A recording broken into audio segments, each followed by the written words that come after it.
خليني ابدا الحلقه دي بسؤال مهم جدا.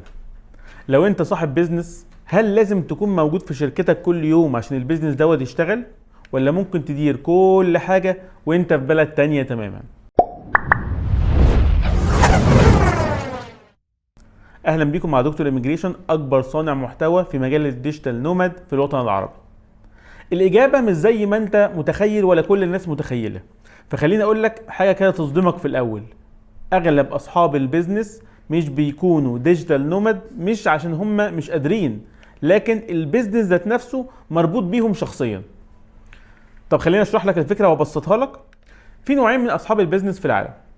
النوع الاول هو اللي بيشتغل في البيزنس بايده، يعني بيرد بنفسه، بيحل المشاكل بنفسه، بيتابع كل تفصيله بنفسه.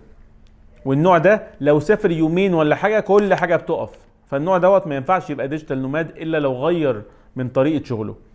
النوع التاني دوت صاحب البيزنس، اللي هو البيزنس بيشتغل لوحده، بمعنى ان هو لو مش موجود البيزنس برضو بيفضل شغال. وده الفرق الحقيقي. مش كل بيزنس ينفع يبقى ديجيتال نوماد بيزنس، لكن اي بيزنس ممكن يتحول او يتبني صح علشان يبقى ديجيتال نوماد بيزنس. طيب خليني كده اشرحها لك في نقاط. اول حاجه الريموت تيمز. اول خطوه لاي صاحب بيزنس عايز يتحول لديجيتال نوماد ان هو لازم يبني فريق. الفريق دوت بيشتغل عن بعد. مش لازم يبقى فيه مكتب ويروحوا المكتب كل يوم. مش لازم تبقى عارف ان الفريق شغال ازاي. بس استنى، المشكله مش في المكان، المشكله في الاعتماد عليك انت في كل حاجه. لما الفريق يعرف يشتغل من غيرك ساعتها انت بدات تتحرر.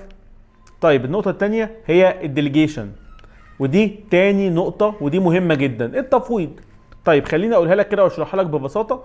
لو انت بتعمل كل حاجة في البيزنس يبقى انت مش صاحب بيزنس، انت الموظف الاعلى راتب في البيزنس بتاعك. اللي بيشتغل كل حاجة ما عندوش وقت يعيش حياته. فالتفويض دوت مش رفاهية، ده شرط اساسي للحرية. وتالت عنصر اللي هو الاوتوميشن او الاتمتة. طب يعني ايه الاتمتة؟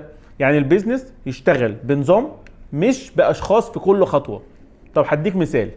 نظام دفع تلقائي الكتروني محتاج مثلا CRM، محتاج ايميل اوتوميشن، محتاج سكيدولينج للتولز. كل ده بيقلل تدخل الانسان وبيزود استقرار البيزنس.